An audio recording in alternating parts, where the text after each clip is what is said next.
Hello trendy viewers, welcome back to our Trendy Chess channel. Prepositions part 5. ఎన్ని parts madam అంటారా? ఏం చేద్దాం, మీ prepositions చాలా ఇంపార్టెంట్. జనరల్గా చాలామందికి ప్రాబ్లం వచ్చేది ప్రిపోజిషన్స్ తోటి. So we have to discuss all the kinds of the prepositions perfectly and thoroughly. జనరల్గా బస్లో కానీ ఏదో కార్లో కానీ అలా వెళ్ళినప్పుడు ఏమంటారు, నేను బస్ పైన వచ్చాను అంటారు కదా, ఆన్ ద బస్ అనుకుంటాం కదా. I came on the bus, that is totally wrong. And కొంతమంది అంటారు తెలుగులో బస్లో వచ్చాను, ఇన్ ద బస్ కూడా రాంగేనండి. So we have to use by the vehicle, any vehicle, by the bike, by the car. I came by the car, I came by the scooter. Okay, అన్నిటికీ by అని చెప్తున్నాం కదా. కొంతమంది అనుకుంటారు I came by walk అనొద్దు, because walk is not at all a vehicle. When you use a vehicle then only you have to use by, but walk is not a vehicle. So we have to use on foot. I came on foot, నడుచుకుంటూ వచ్చాను, నడక మీద ఎక్కి రాలేదు కదా. Got it? Okay, let us see the examples. By is used in different contexts. Nearness, దగ్గరగా ఉన్నప్పుడు, close to, దగ్గరగా ఉన్నప్పుడు కూడా బై యూజ్ చేస్తాము. The school is by the bus stand, bus stand దగ్గరే ఉంది, by the bus stand.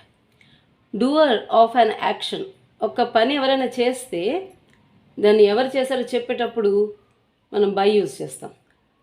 In passive voice, జనరల్గా passive వాయిస్లో బై యూజ్ చేస్తాం. ఎవరైతే చేశారో ఏదైనా పని వాళ్ళకి బై యూజ్ చేస్తాం కదా ప్యాసివ్ వాయిస్లో. This temple was built by Cholas. Active voice చూస్తే చోళాస్ బిల్ట్ దిస్ టెంపుల్ అంటాం కదా. ప్యాసివ్ వాయిస్లో సబ్జెక్ట్ ఆబ్జెక్ట్ అవుతుంది, ఆబ్జెక్ట్ సబ్జెక్ట్ అవుతుంది. And the doer will be preceded by the preposition by. This temple was built by Cholas. And for the measurements we use by dozen, by kgs, by liters, by tulas, tula bangaram tulam antam kada, by grams, by miles. Measurements ki by use chestam. He sells milk by liters. Litres లో అమ్ముతారు, మన తెలుగులో litres లో అమ్ముతారు అంటాం కదా, కానీ in అనొద్దండి, wrong. He sells milk by litres. Tina bought apples by dozen. డజన్కి ఎప్పుడు ఎస్ పెట్టద్దండి.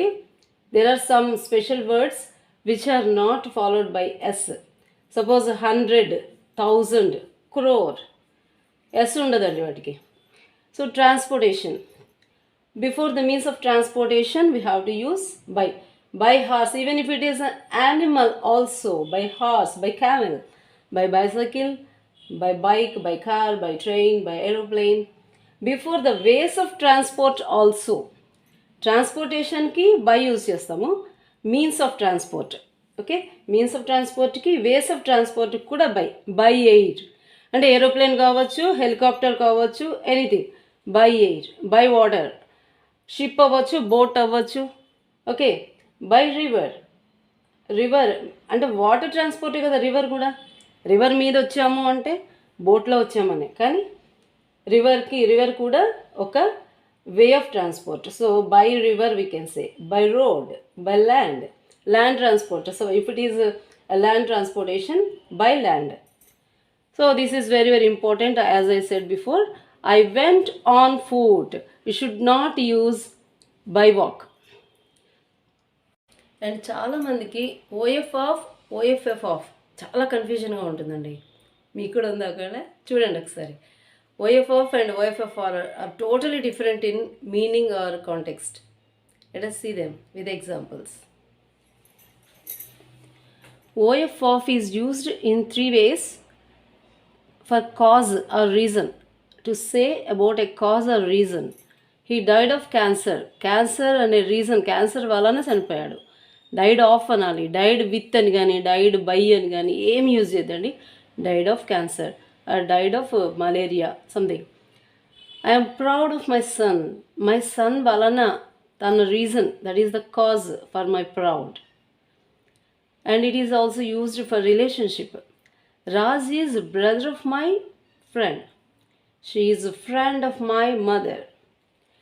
మేడ్ ఆఫ్ అంటే ఏదైనా తయారు చేసింది ఏ మెటీరియల్తో తయారు చేశారని చెప్పేటప్పుడు మేడ్ ఆఫ్ అనాలి. చాలామంది మేడ్ విత్ అంటారండి. తెలుగులో మనము చెక్కతో చేసాము అలా చెప్తాం కదా, కానీ మేడ్ ఆఫ్ అనాలి, విత్ యూజ్ చెయ్యొద్దు.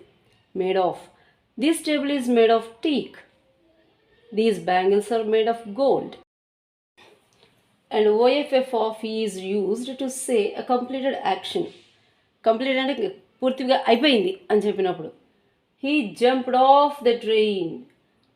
జంప్ చేసేసాడు, దూకేశాడు. My friend fell off in the pool. పూల్లో పడిపోయింది. ఓకే, సో ఏంటంటే ఇక్కడ చాలామంది కన్ఫ్యూజ్ అవుతారు. O F F off is used and it is also used in the sense of stop. Stop అనే యూజ్ చేసేటప్పుడు ఓఎఫ్ఎఫ్ ఆఫ్ యూజ్ చేస్తాం. Please switch off the fan. O F F off. ఇక్కడ చాలా జాగ్రత్తగా, చాలామంది కన్ఫ్యూజ్ అయ్యేది. ఇక్కడ ఓఎఫ్ ఆఫ్ రాసేస్తారు, switch off. O F F off. Please turn off the light or stove. They planned to call off the strike. Call off, ఆ స్ట్రైక్ని కంప్లీట్గా బంద్ చేయాలని, ఆపేద్దామని ప్లాన్ చేస్తున్నారు. టువర్డ్స్. To is used. అక్కడికి వెళ్తున్నాము, ఒక పర్టికులర్ ప్లేస్ చెప్పినప్పుడు టు యూజ్ చేస్తాము. టువర్డ్స్ అంటే అటువైపుగా వెళ్తున్నారు అన్నప్పుడు టువర్డ్స్ యూజ్ చేస్తాం. So she is going to the clinic. They are going to home. To is also used after words like junior, senior, superior, inferior, prior, prefer. Some words are there like that. They are always followed by to only. She is a senior to me. than అనకూడదు ఇక్కడ. than అంటే wrong. I prefer coffee to tea. Prefer use చేసినప్పుడు కొంచెం జాగ్రత్త అండి. First దేనికి preference ఇస్తున్నామో అది first రాయాలి. టు టీ దేనికి లెస్ ప్రిఫరెన్స్ ఇస్తామో అది నెక్స్ట్ వస్తుంది. So I prefer coffee to tea. I prefer cricket to football. Towards. Not compulsory to reach the place. Exact place అని లేదు, ఆ ప్లేస్కే వెళ్తారని లేదు, అటువైపుగా వెళ్తున్నారు. He is going towards the railway station. అటువైపు వెళ్తున్నాడు. They are moving towards the garden. And this is the end of part 5. Meet you again in part 6.